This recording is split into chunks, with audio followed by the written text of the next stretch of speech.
Coba Anda jelaskan. Ini perlu kita kaji. Benarkah Yesus itu terangkat ke surga? Kan saya bilang, Bang Jul, Rasul inti itu ada 3. Petrus, Yakobus, dan Yohanes. Ini Rasul inti, ini bos dari Lukas, dari Markus. Kata kasarnya nih Bang Jul, Lukas sama Markus itu kacungnya dari 3 Rasul ini. Lukas sama Markus itu kacung dari 12 Rasul, itu masih kelas kacung itu. Mereka tuh penulis-penulis itu masih kelas kacung dari 12 Rasul. Jadi artinya begini, Yohanes tidak menulis Yesus naik ke sorga. Pertama begini Bang, ini kan mereka ini bagi-bagi tugas. Setiap orang punya talenta yang harus menjelaskan. Tetapi yang jadi pertanyaan adalah, apakah 12 murid Yesus mengakui Yesus naik ke sorga? Mengakui. Dari mana kita tahu bahwa 12 murid Yesus ini mengakui? Bacalah kitab Petrus, bacalah kitab Yakobus, bacalah kitab Wahyu, dan bacalah surat 3 Yohanes. 3 surat Yohanes ini mengatakan Yesus naik ke sorga dan mereka melihat. Jadi kalaupun Lukas dan Markus ini, Yohanes dan Matius ya tidak menulis, itu bukan berarti karena Yesus tidak naik, tapi karena mereka memang tugas mereka harus menceritakan hal-hal yang lain.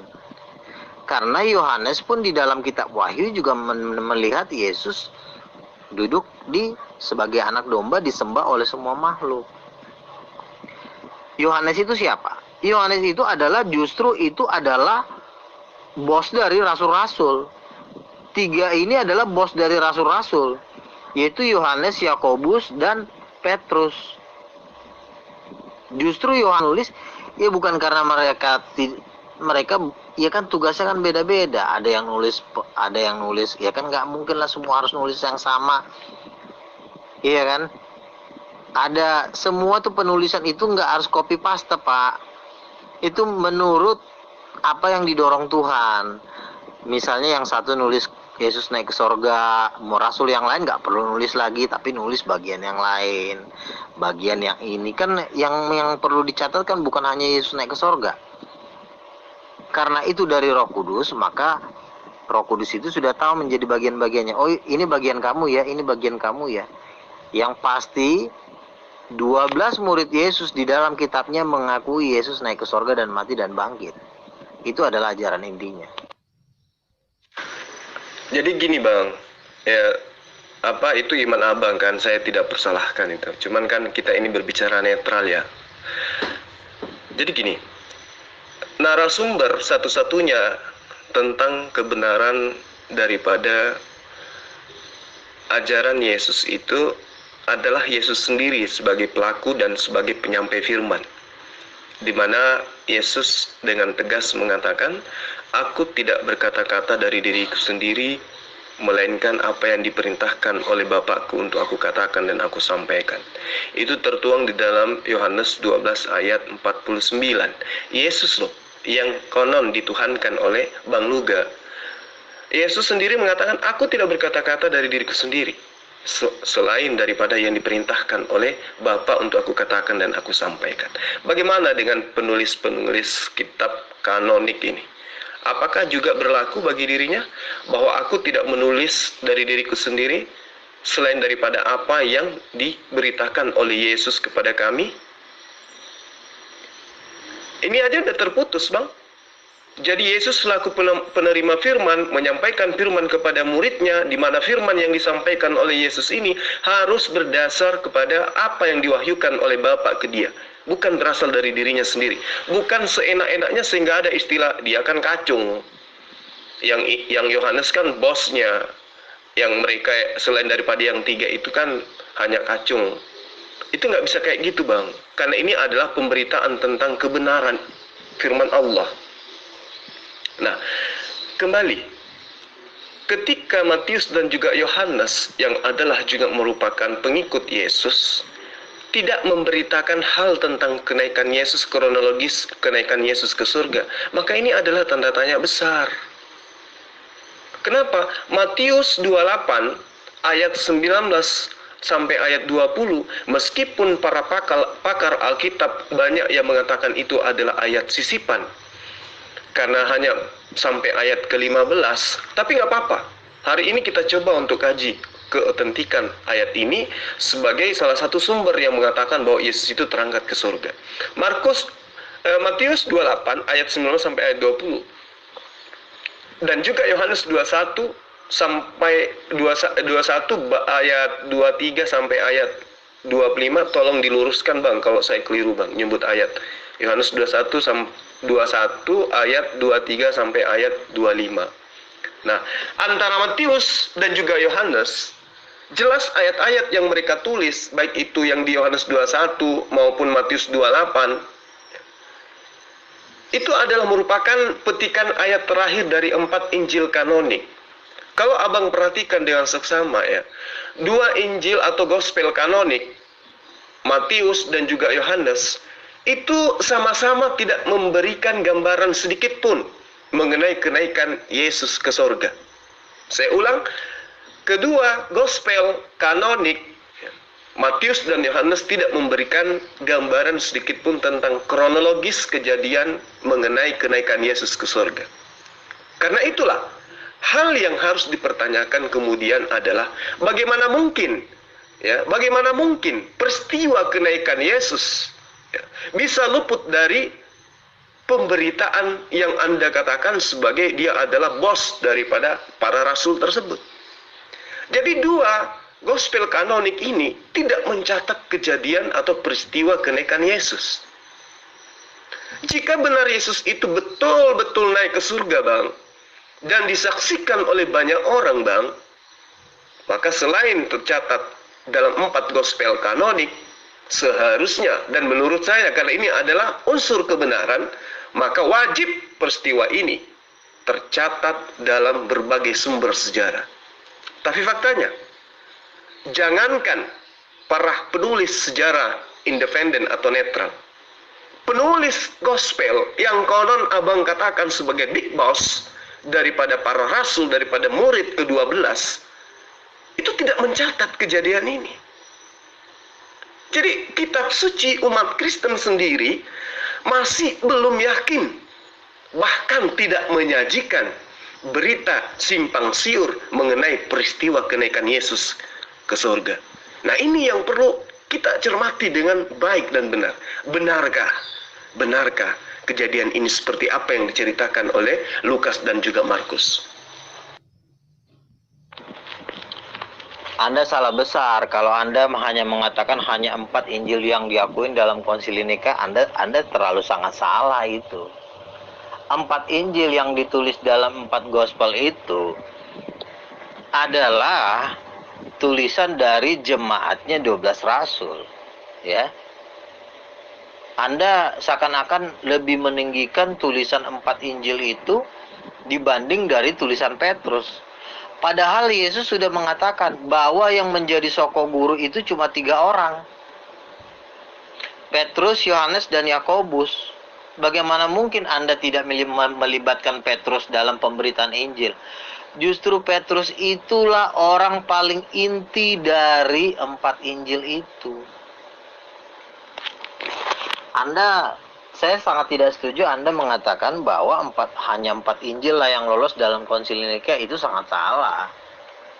Itu nggak ada urusannya.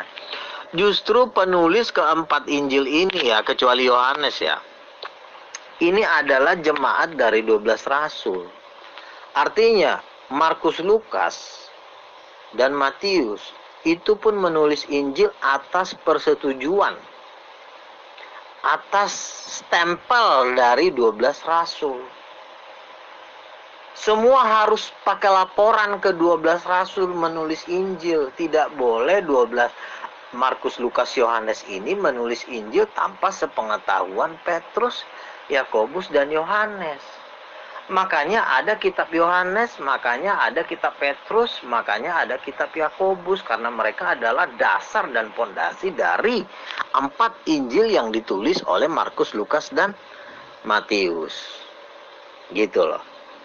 Jadi Anda tidak bisa mengatakan bahwa 4 Injil itu lebih tinggi dari tulisan Petrus. Tidak bisa. Petrus itu lebih tinggi. Di antara 12 rasul itu yang lebih tinggi itu Petrus dan Yohanes. Dan Petrus dan Yohanes inilah yang menjadi acuan nomor 1 Anda, bukan Paulus. Karena Paulus pun yang melantik adalah Petrus dan Yohanes. Jadi kalau Anda mau menyerang Paulus, Anda wajib menyerang Petrus. Anda wajib menyerang Yohanes. Makanya yang ini udah terjadi kesimpang siuran. Anda menaruh yang rendah di bawah, yang tinggi di atas. Anda menaruh yang tinggi di bawah, yang rendah di atas. Yang paling tinggi dari 12 rasul itu adalah Petrus, Yohanes, Yakobus. Udah, yang mereka 3 itu bosnya. Nah, penulis-penulis yang keempat Injil ini adalah anak buahnya yang harus kasih laporan kepada 3 rasul ini. Ibarat kata tuh storan, ngecek apa yang kamu ajarkan, lapor ke 12 rasul. Udah benar belum tulisan kamu? Udah, oke, kalau udah benar lanjut, maju terus. Begitu. Makanya Anda harus baca kitab Petrus. Jadi sangat salah kalau Anda membuat acuan keempat kitab ini. Karena ada satu di situ tulisan Yohanes, maka tulisan Yohanes lah menjadi salah satu dasar dari keempat Injil ini, karena Yohanes itu adalah murid inti dari 3 soko guru. Gitu loh. Yesus menyerahkan tugas itu pertama kepada 12 rasul. 12 rasul inilah yang melantik Paulus dan melantik Markus, kan Markus, Lukas ini kan jemaat dari Petrus juga.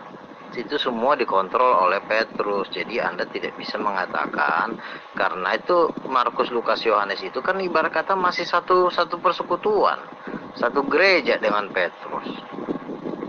Ya wajarlah dia menuliskan itu. Makanya tulisan mereka itu tidak bertentangan dengan tulisan Petrus. Ingat yang selalu yang saya katakan, bahwa pemimpin dari jemaat itu adalah 12 rasul, khususnya Petrus dan Yohanes. Yang 2 ini yang pentolannya. Jadi semua ini harus dikonfirmasi dengan 2 pentolan ini. Kalau tidak sesuai dengan 2 pentolan ini, maka kitab itu wajib dibuang. Jadi yang jadi ukuran utama itu adalah tulisan dari 12 murid. Kan ada kitabnya, kitab Petrus, Yohanes, dan Yakobus. Yang 3 itu aja. Petrus aja juga harus minta tanda tangan ketiga rasul ini. Oke Bang, terlepas dari apa yang Abang sampaikan itu, ya. Jadi saya hanya ingin mengatakan gini, Petrus itu yang kemudian disebut sebagai murid Yesus ya, Simon Petrus, berbeda dengan kitab Petrus. Petrus memang, si Simon Petrus ini memang murid Yesus. Tetapi apakah Gospel Petrus itu tulisan daripada murid Yesus? Belum tentu Bang. Surat-surat Petrus itu bukan tulisan Petrus. Itu menurut saya, dan saya bisa buktikan itu. Ya. Tetapi ya surat-surat yang entah siapa penulisnya yang kemudian dinisbahkan atau dinobatkan kepada murid Yesus bernama Simon Petrus itu. Kenapa saya katakan demikian Bang? Ini kita lari sedikit ya ke Petrus ya, surat Petrus ya. Nanti kita kembali ke pembahasan tentang benarkah Yesus kembali naik ke surga. Petrus ini tidak mungkin mengkhianati Yesus, yang mana Yesus melarang keras kepada Petrus ya, untuk mengabarkan Injil kepada orang-orang non-Israel. Tidak mungkin Petrus itu mengkhianati Yesus, tidak mungkin. Ya, tidak mungkin. Sebagaimana yang sebaliknya justru sepenuhnya dilakukan oleh Paulus dan kru. Ya. Sekalipun misalnya sebagian orang Kristen awam ya akan membenturkan argumen saya ini dengan amanat agung Yesus berdasarkan catatan Matius 28 ayat 19. Ya, tetap saja itu tidak relevan. Kenapa? Petrus tentu lebih tahu bahwa ke-12 murid Yesus yang menjadi amanat agung justru adalah apa yang tercatat di dalam Matius 10 ayat 5. Itu yang perlu Abang Luga pahami dengan baik. Apa itu? Pelarangan Yesus kepada ke-12 murid Yesus untuk tidak keluar daripada orang-orang Yahudi, tidak keluar kepada non-Yahudi. Itu amanat agung Yesus. Matius 10 ayat 5 ayat 6. Yesus berpesan kepada ke-12 muridnya termasuk Petrus, janganlah engkau keluar ke bangsa lain, apalagi ke bangsa orang Samaria. Itu pasti, Bang. Jadi Matius 28 ayat 19 untuk memberitakan keluar ke bangsa lain itu bertentangan dengan amanat Yesus di dalam Matius 10 ayat 5. Jadi jelas, pengarang Matius itu bukanlah Simon Petrus. Pengarang Petrus bukanlah murid Yesus. Itu yang pertama. Kedua, dalam kehidupan nyata, ya menurut sejarah, Paulus dan Petrus bukan merupakan sahabat. Itu yang perlu abang pahami. Sebaliknya, ya, Paulus itu sebagaimana dengan murid yang ke-12 lainnya, justru berseteru antara Yesus dan mereka ini, si murid-murid ini, termasuk Petrus. Kenapa saya katakan berseteru? Coba Anda lihat di Galatia 2, bab 6 ayat 7, ayat 9. Dan juga Galatia 2 ayat 11 dan ayat 14. Di situ sangat jelas dinyatakan murid-murid Yesus bertentangan, berselisih paham dengan Paulus itu sendiri. Bahkan murid-murid Yesus dibantai, bukan? Nah, bagaimana mungkin Petrus akan mengajarkan sebuah ajaran yang seirama dengan ajaran Paulus? Nggak mungkin. Karena Petrus mendapatkan amanat agung dari Yesus sesuai yang ada di dalam Matius 10 ayat 5. Kamu Petrus jangan keluar ke bangsa lain. Itu. Jadi tidak mungkin Petrus kemudian yang menuliskan Gospel Petrus mengajarkan tentang Yesus bahwa dia itu adalah Tuhan. Tidak mungkin. Tidak mungkin itu. Jadi gini Bang, meskipun otoritas tertinggi gereja-gereja di dunia ya, bahwa kejadian antara Petrus dan juga Paulus dan juga murid Yesus ini disembunyikan atau ditutupi rapat-rapat, tetapi tidak bisa merubah kenyataan bahwa berabad-abad umat Kristen awam sebetulnya telah dibodohi oleh Paulus. Mohon maaf, saya harus bilang kayak gitu. Kenapa? Karena Petrus atau kitab Petrus itu tidak beda orang itu. Kitab Petrus itu tidak ditulis oleh murid Yesus bernama Simon Petrus, itu tidak. Coba kita lihat 1 Petrus 1:3-5.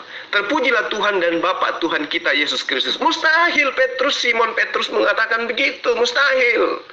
Karena Yesus tidak pernah mengajarkan kepada ke-12 muridnya kalau dia itu adalah Bapa Tuhan kita, yaitu Yesus Kristus. Tidak mungkin. Coba Anda lihat, bagaimana mungkin seorang murid Yesus yang mendapatkan amanat agung untuk tidak mengajarkan ajaran Injil keluar bangsa Yahudi, mengajarkan kemudian justru berani mengatakan Yesus itu adalah Tuhan. Tidak mungkin. Karena Yesus sudah mengajarkan kepada mereka, satu-satunya Tuhan yang benar itu adalah Bapa yang ada di surga. Loh, surat Petrus malah mengatakan Yesus itu adalah Tuhan. Itu kayak mana itu? Jadi tidak mungkin Bang. Nah, sebentar kita kembali kepada keautentikan kebenaran Yesus terangkat ke surga. Ya, justru itu Bang, saya jelaskan tadi di VN saya, bahwa Petrus itu bukanlah dia yang menulis kitab Petrus. Itu yang perlu abang pahami. Nanti saya sudah jelaskan ya. Dan saya akan ulas lebih rinci lagi kalau misalnya abang mau membahas tentang keautentikan Gospel Petrus itu betulkah ditulis oleh murid Yesus Simon Petrus. Tapi sekarang kita lagi membahas kebenaran Yesus terangkat ke surga atau tidak. Kan gitu ya. Jadi kembali tentang pemberitaan Yesus ke surga Bang. Kalau benar Yesus itu terangkat ke surga, maka jangankan cerita atau kronologis itu tercatat di dalam 4 gospel kanonik milik Kristen. Wajib peristiwa ini tercatat dalam berbagai sumber sejarah. Wajib, nggak bisa tidak. Tapi faktanya sesuai yang saya katakan tadi, jangankan penulis sejarah independen atau yang netral, penulis gospel yang konon katanya adalah kitab suci umat Kristen sendiri masih belum yakin Bang. Bahkan menyajikan berita yang simpang siur mengenai peristiwa Yesus naik ke surga ini. Nah, jika demikian, maka tentu saja peristiwa kenaikan Yesus ke surga patut dipertanyakan kebenarannya. Kenapa hanya Markus dan Lukas saja yang mencatatnya? Kenapa Matius dan Yohanes tidak mencatatnya? Tidakkah secara logika, ya, kita pun pantas dapat memposisikan keempat gospel kanon ini menjadi 2 lawan 2, Bang. Yohanes, Matius tidak mencatat, Markus dan Lukas mencatat. Nah, disinilah letak daripada kesalahan yang didiamkan selama ini tentang kebanggaan Yesus terangkat ke surga, Yesus terangkat ke surga. Tapi benarkah kejadian itu? Jadi adanya kontradiksi periwayatan gospel mengenai kenaikan Yesus itu sangat memungkinkan bahwa apa yang digombang-gambirkan oleh orang Kristen bahwa Yesus itu terangkat surga itu adalah sifatnya hoax. Jadi jelas, Bang, setelah kita mengetahui, ya, setelah saya paparkan bahwa kenaikan Yesus hanya dicatat oleh 2 gospel kanonik, sekarang saya mengajak Bang Luga Tambunan untuk mencermati sampai di mana keakuratan informasi dari karangan-karangan Lukas dan juga Markus yang menceritakan kenaikan Yesus ke surga.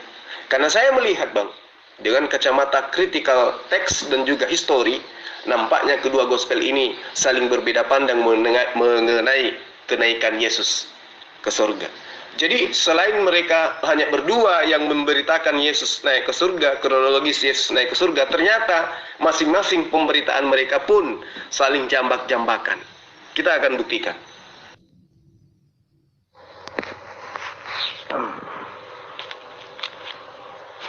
Yang Bang Jul permasalahkan kan kenapa Yohanes tidak mencatat kenaikan Yesus ke sorga.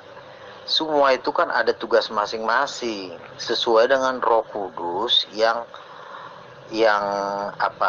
tugaskan kepada penulis Injil. Kan penulis Injil itu juga diilhami Roh Kudus. Yang jadi masalah adalah apakah 12 rasul ini mengakui Yesus naik ke sorga? Menulis mungkin tidak detail seperti penulisan Markus dan Lukas. Mereka tidak menulis detail, oh maka terangkatlah Yesus ke sorga. Mungkin mereka tidak menulis, Petrus itu tidak menulis seperti itu. Tapi Petrus itu mengakui dalam tulisan-tulisannya bahwa sekarang Yesus yang duduk di sebelah kanan Allah, kan ada tulisan Petrus. Paulus juga menulis Yesus yang duduk di sebelah kanan Allah. Walaupun Paulus juga tidak menulis detail, maka terangkatlah dan duduk di sebelah kanan Allah. Tapi kan Paulus kan tahu. Dari mana Paulus tahu kalau Yesus duduk di sebelah kanan Allah? Tentunya dari 12 murid. Dari cerita dari 12 murid. Gitu loh. Nah, kan si Petrus ini tidak, keahliannya mungkin tidak menulis secara detail, tapi dia disuruh Tuhan menulis apa yang menjadi dasar-dasar dari kekristenan. Makanya Bang Juru wajib membaca kitab Petrus. Kitab Petrus itu wajib dibaca sampai habis, karena itu adalah nanti pondasinya. Petrus mungkin tidak menulis secara detail sama seperti yang ditulis oleh Markus 1. Itu karena ya memang tugasnya bukan nulis itu. Yang mau ditulis kan banyak. Masa Markus sudah nulis, Matius sudah nulis, terus Petrus nulis lagi? Ya kan nggak perlu. Yang udah ditulis ya cukuplah 2 orang nulis, yang lain kasih tulisan yang lain. Gitu loh Bang Jul, saya rasa itu nggak masalah. Terus poin yang kedua begini. Poin yang kedua adalah 12 murid Yesus dan Matius dan penginjil keempat kanonik ini sama-sama mengakui satu. Mati, bangkit dan naik ke mati dan bangkit dulu deh. Mati dan bangkit dari kematian. Mereka sama-sama mengakui. Mati dan naik ke sorga, kan mereka mengakui. Markus menulis naik ke sorga, Lukas juga menulis mati dan bangkit naik ke sorga. Petrus juga mengakui dalam tulisannya bahwa Yesus mati dan bangkit naik ke sorga. Mengakui aja itu udah cukup. Artinya menyetujui bahwa tulisan itu memang nggak bohong. Kalau tidak, Petrus akan menyangkal dalam tulisannya sebenarnya Yesus itu cuma bangkit doang, tapi tidak naik ke sorga, dia akhirnya mati juga. Petrus akan menulis kalau akan seperti itu, tapi kan nyatanya kan tidak. Petrus tidak menyangkal, bahkan menulis juga dalam, walaupun tulisannya singkat, sebagai hanya pernyataan saja gitu loh. Jadi itu sebenarnya nggak masalah. Terus kembali lagi dengan bahwa sumber ajaran yang diajarkan Yesus itu harus dari Yesus sendiri. Betul. Tapi ingat bahwa Yesus dan 12 muridnya itu adalah satu. Kenapa? Karena mereka ngobrol. Apa yang diajarkan Yesus itu juga yang ditulis oleh muridnya. Tidak mungkin apa yang diajarkan Yesus, tulisan muridnya berbeda dengan ajaran Yesus. Jadi Bapa mengajarkan kepada Yesus, Yesus mengajarkan kepada murid-muridnya. Jadi itu satu paket, satu pelajaran. Jadi apa yang dikatakan oleh 12 rasul itu pasti benar, karena mereka adalah murid Yesus. Apalagi mereka sudah dijamin masuk surga. Begitu. Jadi nggak masalah itu kalau misalnya Yohanes tidak menulis secara detail Yesus naik ke surga, itu bukan berarti jadi pertanyaan bahwa Yesus tidak naik ke surga gitu loh. Karena kan di ayat lain juga Yohanes sudah melihat bahwa Yohanes juga menulis bahwa Yesus akan naik ke surga. Matius mengatakan anak manusia akan bangkit pada hari yang ketiga di Matius 17. Begitu. Jadi kembali lagi bahwa inti dari 4 kanonik ini fondasinya adalah 3 rasul besar, yaitu Petrus. Dan 3 rasul besar ini tidak bertentangan dengan Injil kanonik. Jadi sebenarnya kesaksian yang paling kuat dibanding Injil kanonik ini adalah tulisan dari 3 rasul ini yang paling kuat. Karena mereka lah saksi mata. Karena Markus dan Lukas kan tidak selalu ikut dengan Yesus. Karena yang 12 rasul itu serumah loh, mereka itu satu base camp loh, mereka itu makan bersama. Tapi kalau Lukas, Markus belum tentu. Makanya tulisan Markus itu dikontrol sama 12 rasul. Makanya samakan deh. Sama nggak ajarannya? Tulisan Petrus sama Injil kanonik sama nggak? Sama, tidak ada yang bertentangan. Gitu. Aduh Bang Jo, bagus nih di YouTube-in Bang.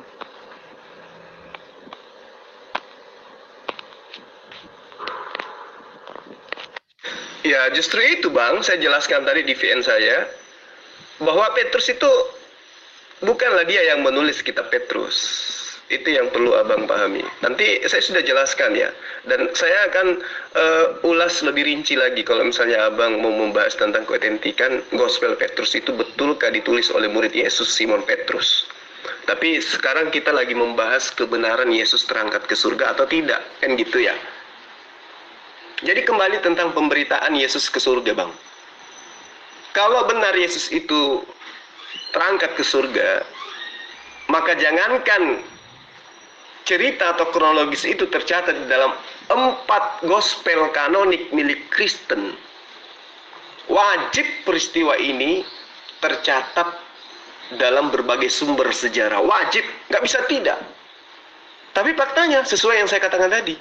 Jangankan penulis sejarah independen atau yang netral, penulis gospel yang konon katanya adalah kitab suci umat Kristen sendiri masih belum yakin Bang.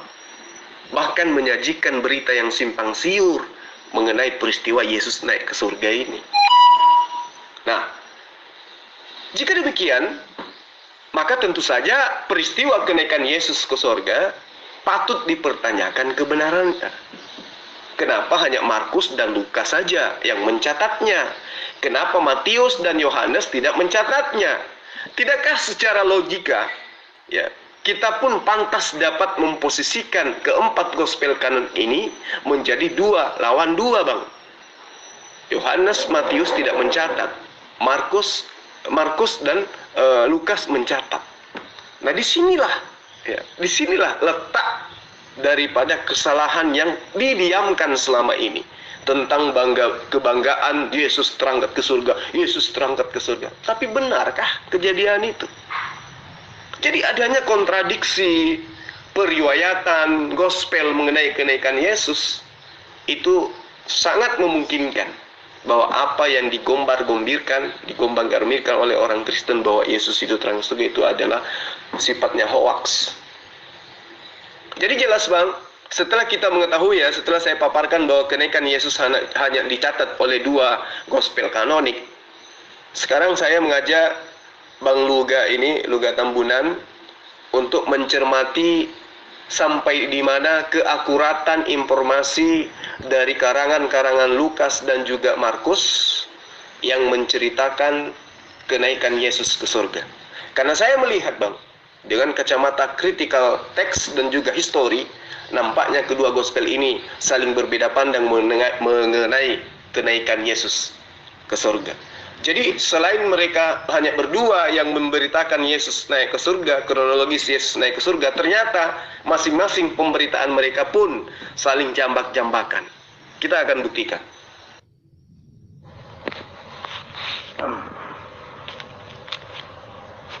Yang Bang Jul permasalahkan kan kenapa Yohanes tidak mencatat kenaikan Yesus ke sorga. Semua itu kan ada tugas masing-masing sesuai dengan Roh Kudus yang tugaskan kepada penulis Injil. Kan penulis Injil itu juga diilhami Roh Kudus. Yang jadi masalah adalah apakah 12 rasul ini mengakui Yesus naik ke sorga? Menulis mungkin tidak detail seperti penulisan Markus dan Lukas. Mereka tidak menulis detail, oh maka terangkatlah Yesus ke sorga. Mungkin mereka tidak menulis, Petrus itu tidak menulis seperti itu. Tapi Petrus itu mengakui dalam tulisan-tulisannya bahwa sekarang Yesus yang duduk di sebelah kanan Allah, kan ada tulisan Petrus. Paulus juga menulis Yesus yang duduk di sebelah kanan Allah. Walaupun Paulus juga tidak menulis detail, maka terangkatlah dan duduk di sebelah kanan Allah. Tapi kan Paulus kan tahu. Dari mana Paulus tahu kalau Yesus duduk di sebelah kanan Allah? Tentunya dari 12 murid. Dari cerita dari 12 murid. Gitu loh. Nah, kan si Petrus ini keahliannya mungkin tidak menulis secara detail, tapi dia disuruh Tuhan menulis apa yang menjadi dasar-dasar dari kekristenan. Makanya Bang Jul wajib membaca kitab Petrus. Kitab Petrus itu wajib dibaca sampai habis, karena itu adalah nanti pondasinya. Petrus mungkin tidak menulis secara detail sama seperti yang ditulis oleh Markus 1. Itu karena ya memang tugasnya bukan nulis itu. Yang mau ditulis kan banyak. Masa Markus sudah nulis, Matius sudah nulis, terus Petrus nulis lagi. Murid kan Yesus dan Matius dan penginjil keempat kanonik yang udah ditulis, ya cukuplah 2 orang nulis, yang lain kasih tulisan yang lain. Mati dan bangkit dulu deh. Saya rasa itu nggak masalah. Mati dan poin yang kedua dari kematian. Poin yang kedua adalah mereka sama-sama mengakui mati dan naik ke sorga. Kan mereka mengakui. Markus menulis naik ke sorga, Lukas juga menulis mati dan bangkit naik ke sorga. Petrus juga mengakui dalam tulisannya bahwa Yesus mati dan bangkit naik ke sorga. Mengakui aja itu udah cukup. Artinya menyetujui bahwa tulisan itu memang nggak bohong. Kalau tidak, Petrus akan menyangkal dalam tulisannya sebenarnya Yesus itu cuma bangkit doang, tapi tidak naik ke sorga. Dia akhirnya mati juga. Petrus akan menulis kalau akan seperti itu, tapi kan nyatanya kan tidak. Petrus tidak menyangkal, bahkan menulis juga dalam, walaupun tulisannya singkat, sebagai hanya pernyataan saja gitu loh. Jadi itu sebenarnya nggak masalah. Terus kembali lagi dengan bahwa sumber ajaran yang diajarkan Yesus itu harus dari Yesus sendiri. Betul. Tapi ingat bahwa Yesus dan 12 muridnya itu adalah satu. Kenapa? Karena mereka ngobrol. Apa yang diajarkan Yesus itu juga yang ditulis oleh muridnya. Tidak mungkin apa yang diajarkan Yesus, tulisan muridnya berbeda dengan ajaran Yesus.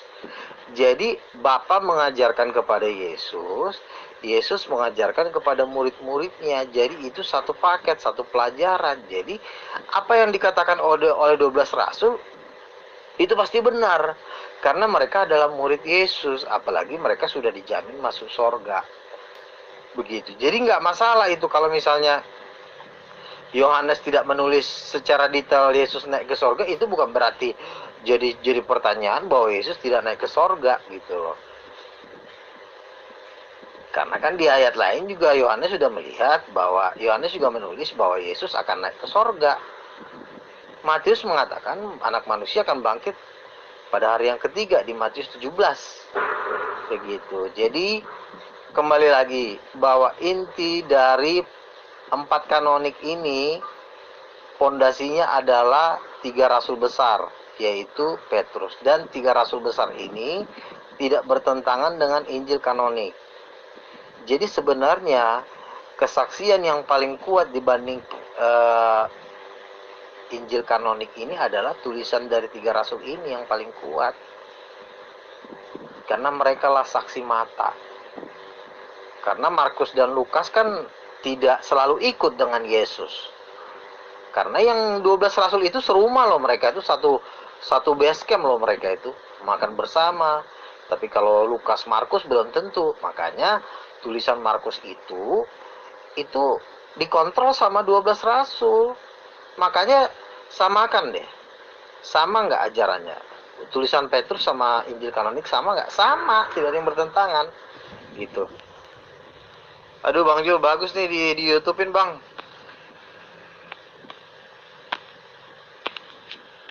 Jadi gini Bang, kita kan tahu bahwa Injil atau Gospel itu kan bukan cuman yang 4 ini, termasuk Petrus bukan yang 5 ini kan.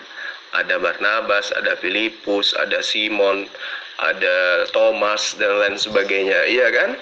Tapi kenapa 4 yang sudah di kanon ini yang dipakai oleh orang Kristen? Karena memang seirama ajarannya, muatannya itu sama. Jadi ketika Abang mengatakan mereka 4 ini, 5 ini sama-sama, iyalah kan memang digunakan ayat ini, kitab ini karena ajaran mereka itu sama-sama gitu loh. Jadi kita tidak bisa berasumsi bahwa si Yohanes tidak memberitakan karena itu sudah bagi-bagi tugas, terus kemudian ya sesuai dengan apa yang mereka dengarkan dari Roh Kudus dan lain sebagainya. Itu asumsi aja Bang, itu asumsi, nggak bisa dijadikan sebagai pembenaran. Nah, pada intinya Yohanes, Matius dan juga Petrus itu tidak menceritakan tentang kronologis kejadian Yesus terangkat ke surga.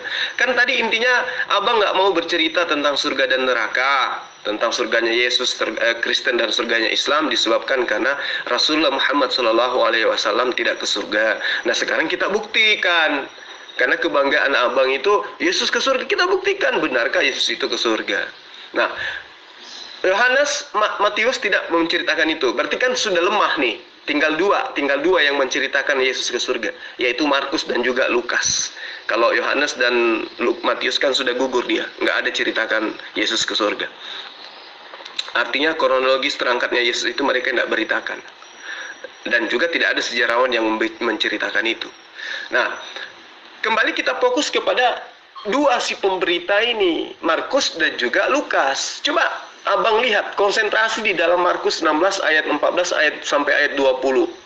Bagaimana Yesus diceritakan tentang kenaikannya ke dalam ke atas surga itu, duduk di sebelah kanan Bapa. Itu. Lalu kemudian di dalam Lukas 24 ayat 41 sampai 53 itu juga diceritakan bahwa kronologis Yesus terangkat ke surga. Iya kan? Nah, antara Lukas dan juga Markus ini dua kronologis dalil atau kisah yang menceritakan seputar sebelum kenaikan Yesus di atas langit atau ke surga, dan juga setelah pada saat terangkatnya Yesus ke surga dan setelah terangkatnya Yesus ke surga. Jadi ada 3 poin, sebelum, sementara, dan setelah. Itu yang mereka ceritakan, baik itu di dalam Lukas 24:41 sampai 53 maupun di dalam Markus 16 ayat 14 sampai ayat 20. Nah, coba kita lihat Bang. Ya. Itu nyata sekali ada perbedaan yang sangat mencolok, yang sangat jelas, bahwa apa yang diberitakan Lukas, apa yang diberitakan Markus tentang kejadian ini pun bertentangan. Itu. Kalau hanya dua pengarang ini yang menuliskan Yesus terangkat ke surga, rupa-rupanya ceritanya pun bertentangan, Bang. Bertentangan. Jadi coba kita analisa.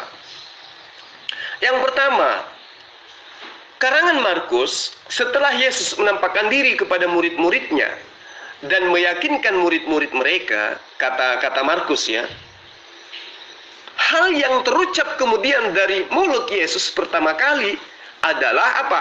Perintah memberitakan gospel kepada seluruh makhluk serta perintah pembaptisan. Itu. Sedangkan di dalam Lukas, berita ini, baik perintah memberitakan Injil kepada seluruh makhluk maupun perintah untuk membaptis, perintah ini sama sekali tidak dicatat oleh Lukas. Justru yang dikatakan Yesus dalam Lukas setelah murid-muridnya yakin ya bahwa Yesus itu bernubuat tentang Mesias, sangat jelas sekali bahwa apa yang diberitakan kemudian itu bertentangan, tidak connect antara Markus dan juga Lukas. Maksud saya gini loh, Lukas menceritakan setelah murid-murid Yesus itu yakin, menceritakan tentang bahwa Yesus itu menubuatkan tentang Mesias. Sementara Markus menceritakan tentang perintah memberitakan Injil kepada seluruh makhluk dan perintah membaptis. Jadi ini sudah bertentangan sekali. Padahal menceritakan satu kronologis yang sama. Itu yang pertama, ya. Kemudian yang kedua, di dalam Markus itu jelas Yesus diceritakan bahwa Yesus menceritakan tanda-tanda mengenai orang yang percaya kepadanya. Itu di dalam Markus. Tetapi lagi-lagi di dalam Lukas, perkataan ini tidak dicatat, tidak ada, bertentangan lagi. Pemberitaan tentang Yesus naik ke surga sebelum dan setelah, sementara dan setelahnya itu bertentangan dengan dua pemberita ini antara Lukas dan juga Markus. Yang satu memberitakan tentang tanda-tanda orang yang percaya kepada Yesus, tentang Injil yang diberitakan. Lukas tidak menceritakan hal ini. Jadi bertentangan, Bang. Ada yang memberitakan, ada yang tidak. Padahal sama-sama memberitakan tentang kronologis kejadian Yesus terangkat ke surga. Nah, kemudian yang ketiga, di dalam karangan Lukas, nyata dikisahkan bahwa Yesus membawa muridnya keluar kota sampai dekat Betania sebelum akhirnya terangkat ke surga. Iya kan? Coba Anda baca di dalam Lukas. Yesus membawa muridnya ke Betania sesaat sebelum Yesus itu terangkat ke surga. Sedangkan di dalam Markus, Bang, tidak dikatakan bahwa murid-murid ini dibawa ke dekat Betania. Tapi apa yang tertulis di dalam Markus, justru setelah Yesus berbicara dengan muridnya, Yesus langsung terangkat ke surga. Dan secara spesifik tidak diceritakan lokasi di mana peristiwa itu terjadi. Jadi perbedaan, pertentangan yang dipertontonkan oleh kedua pengarang yang mengatakan Yesus terangkat ke surga itu nyata, Bang. Lukas memberitakan murid-murid dibawa ke dekat Betania sebelum Yesus terangkat ke surga. Di Markus tidak diberitakan hal itu. Justru dalam Markus setelah Yesus berbicara dengan murid, langsung dia terangkat ke surga. Tidak harus mesti ke Betania dulu. Jadi inilah kesimpang siuran dua tokoh ya, yang memberitakan Yesus terangkat ke surga pun bertentangan kronologis. Jadi itu sangat parah itu, Bang. Anda tidak bisa mengatakan kalau penulis kitab Petrus itu bukan Petrus, karena itu Anda udah terlalu fatal. Kenapa saya katakan terlalu fatal? Karena hanya Petruslah yang bisa menjelaskan secara detail tentang kejadian-kejadian bersama dengan Yesus. Sumber mana di dunia ini yang bisa menjelaskan detail secara detail sumber-sumber tentang Yesus? Hanya dari 12 murid. Nah, kalau Anda mengatakan bahwa kitab Petrus itu yang nulis bukan Petrus, lalu kitab Petrus yang mana? Atau Anda mau bikin kitab Petrus palsu? Iya kan? Nah, terus yang kedua, katakanlah Anda mengatakan itu bukan tulisan Petrus. Tidak. Itu tulisan Petrus. Kenapa? Karena hanya penulis-penulis itulah yang benar. Kalau seandainya pun itu bukan tulisan Petrus, ya penulis itulah yang benar. Gitu loh. Kenapa itu benar? Karena semua tulisan-tulisan mereka itu tidak bertentangan satu dengan yang lain. Tulisan Yohanes, Anda jangan bersembunyi di balik tidak tertulisnya Yesus terangkat di sorga. Anda jangan bersembunyi di balik itu. Karena 12 murid Yesus itu sama-sama mengakui Yesus itu mati dan bangkit dan menebus dosa. Jadi Anda tidak bisa bersembunyi karena tidak tertulis Yesus tidak terangkat ke sorga. Anda berasumsi bahwa itu kejadian tidak benar, nggak bisa begitu. Kenapa saya katakan seperti itu? Karena Al-Quran telah menyangkal Yesus mati menebus dosa. Sementara 12 murid Yesus itu menulis. 12 murid Yesus itu menulis bahwa Yesus itu menebus dosa. Tunjukkan kepada saya di ayat manapun kitab Petrus, kitab Yohanes, bahwa mereka sama-sama mengajarkan Yesus menebus dosa. Sementara Al-Quran menangkal penebusan dosa. Berarti Yesus tidak tertulis terangkat ke sorga itu cuma hanya trik doang. Gitu loh. Jadi itu nggak jadi alasan, Pak. Nggak jadi alasan. Inti dari ajarannya adalah itu satu paket. Satu, Yesus mati dan bangkit dan naik ke sorga. Itu paket pertama. Paket yang kedua, Yesus menebus dosa. Itu adalah inti dari pengajaran dari 12 rasul. Jadi kalaupun tidak tertulis Yesus naik ke sorga, Yohanes ini mengajarkan penebusan dosa enggak? Matius ini mengajarkan penebusan dosa enggak? Kalau mengajarkan penebusan dosa berarti masih sama dengan tulisan Petrus, masih sama dengan tulisan Yohanes. Tapi kalau Anda mengatakan tulisan Petrus itu bukan tulisan Petrus, wah Anda udah berbohong banget itu. Anda udah terlalu berbohong. Kenapa? Anda akan menunjukkan, kalau Anda mengatakan itu bukan tulisan Petrus, Anda juga harus menunjukkan kitab Yakobus, kitab Yohanes yang aslinya. Karena itu satu paket. Satu Anda buang, 12-nya harus Anda buang.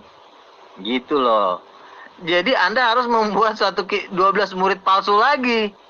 Gitu. Ada Petrus, misalnya Anda menemukan kitab Petrus, baru mana Injil Thomasnya, ya kalau Anda mau bikin kitab palsu 12 rasul ya bisa-bisa saja. Tapi yang bisa menjelaskan secara detail itu kan cuma yang tertulis di dalam Alkitab. Belum ada sumber manapun, termasuk Injil Barnabas, yang bisa menjelaskan secara detail tentang sorga. Bagaimana nanti kalau saya tanya bentuk serafim? Serafim itu cuma ada di kitab Wahyu dan di kitab Yesaya. Apakah Anda bisa memunculkan kitab palsu lain lagi untuk menjelaskan serafim? Nah, boleh, silakan. Gitu loh. Jadi kitab Wahyu itu unik loh. Di situ ada kemarin saya berdebat dengan orang Yahudi tuh, Billy tuh. Saya tanya bentuk serafim, nggak ada, karena itu cuma tertulis di kitab Wahyu. Nah, kalau nanti saya tanya kepada Anda bentuk serafim, sementara yang nulis bentuk serafim itu cuma satu murid Yesus, yaitu Yohanes.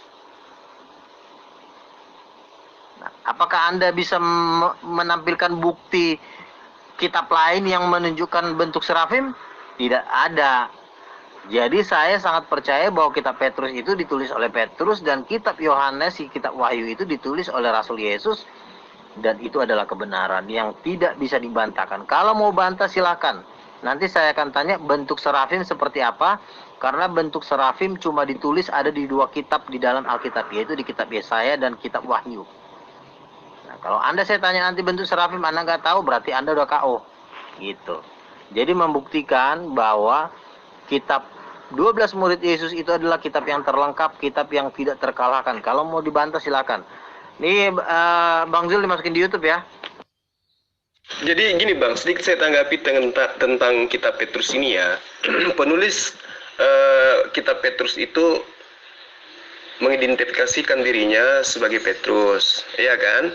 Sehingga memang kalau kita tidak cermat mengkaji daripada kitab Petrus ini, baik penulisnya ataupun sejarah penulisannya, maka tentu orang-orang itu akan percaya sepenuhnya bahwa itu memang adalah tulisan Petrus.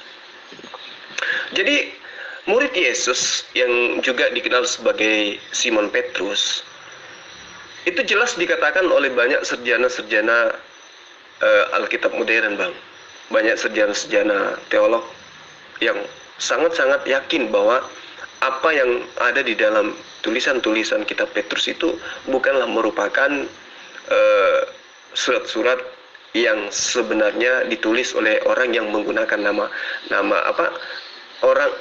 bukan tulisan orang yang Yesus menyebut dengan sebutan Simon atau Petrus atau Simon Petrus, tetapi adalah sebuah catatan orang lain yang kemudian menggunakan nama Petrus gitu loh.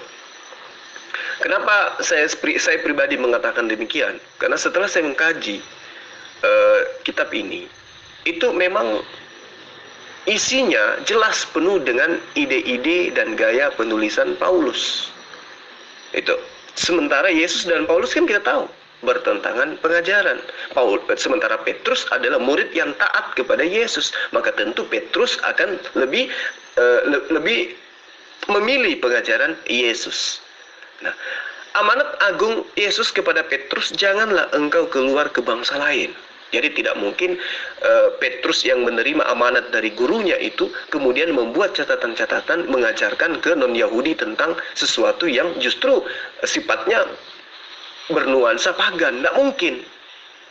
Lalu kemudian menurut analisa saya, Paulus itu kan sudah lebih dulu melakukan penginjilan di daerah-daerah kemana surat-surat Paulus itu tujukan.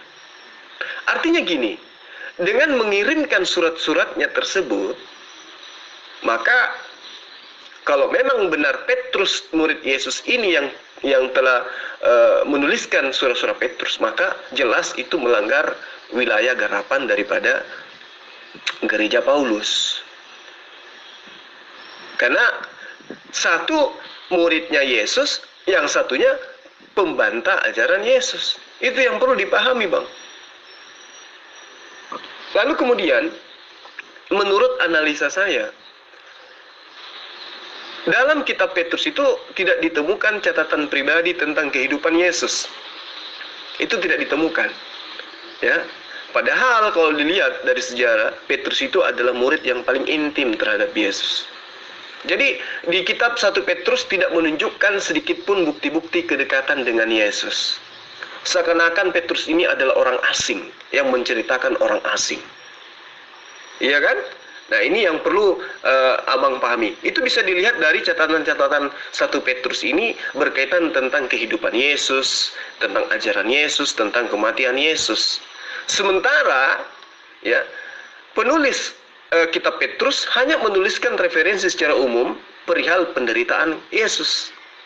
Jadi hampir mustahil kita bayangkan Petrus sama sekali tidak terlihat berusaha memperkuat otoritasnya sendiri sebagai orang yang merupakan orang yang paling dekat kepada Yesus.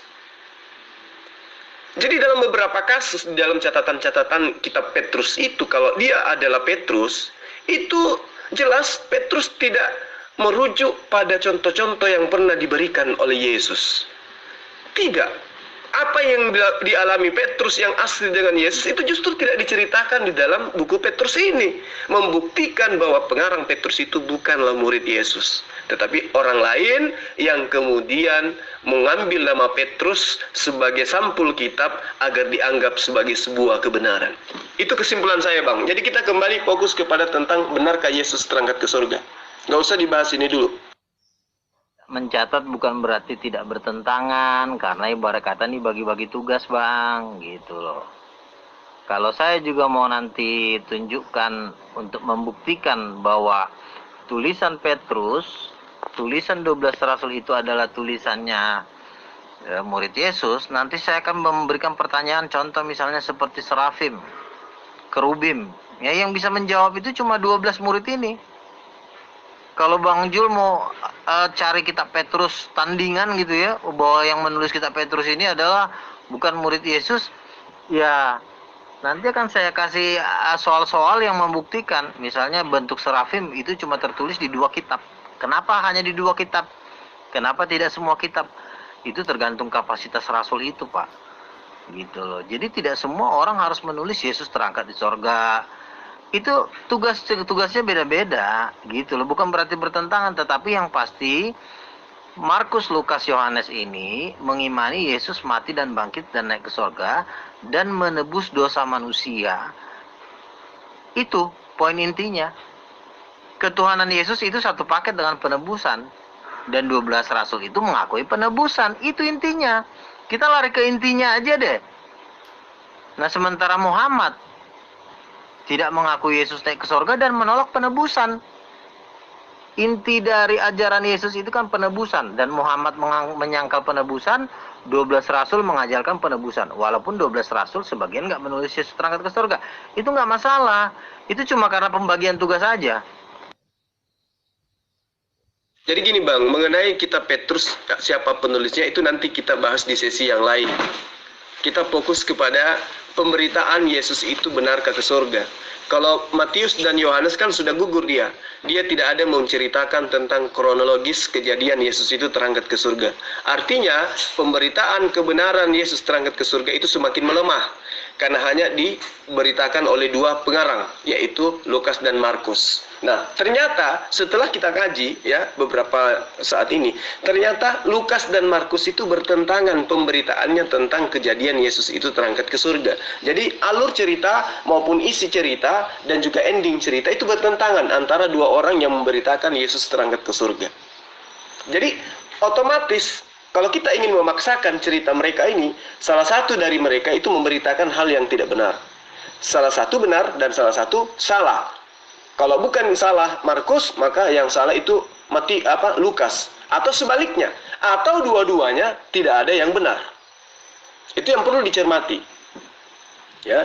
Kedua gospel kanonik tersebut, setelah kita kaji, memang benar menceritakan peristiwa tentang Yesus naik ke surga. Tapi jelas bahwa ini bukanlah merupakan bagian atau salah satu dari riwayat kehidupan Yesus yang sebenarnya.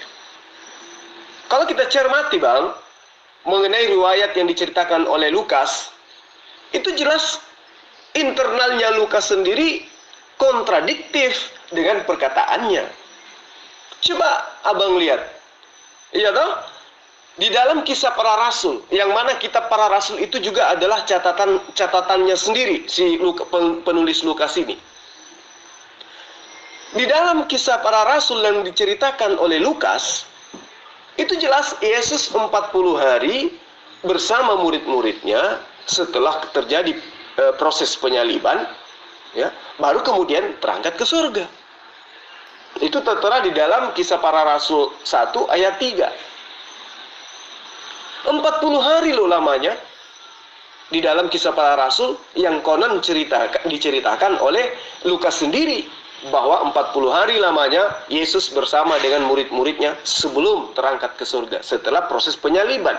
Tapi di dalam kitab Lukas sendiri, gospel Lukas sendiri yang juga ditulis oleh orang yang sama, tidak memberikan keterangan bahwa Yesus 40 hari lamanya bersama dengan murid-muridnya baru kemudian terangkat ke surga. Jadi kalau kita lihat dari kronologis ya kejadian secara spesifik,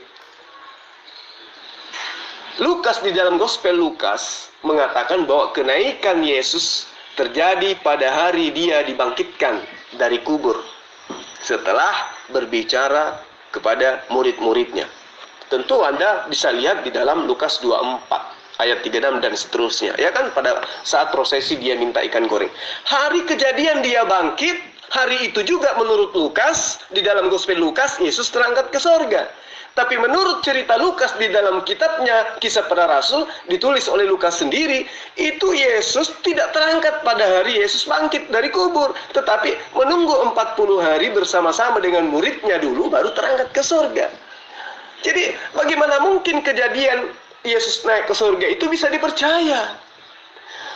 Penulis Lukas dan penulis Kisah Para Rasul adalah oknum yang sama. Siapa dia? Dia adalah Lukas.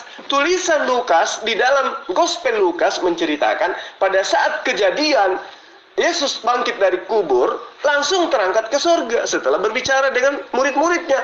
Tapi di tulisannya, di Kisah Para Rasul, di mana tulisannya itu adalah tulisannya itu sendiri, jelas diceritakan sebelum Yesus terangkat ke surga, dia bergumul dengan murid-muridnya 40 hari lamanya, baru kemudian terangkat ke surga.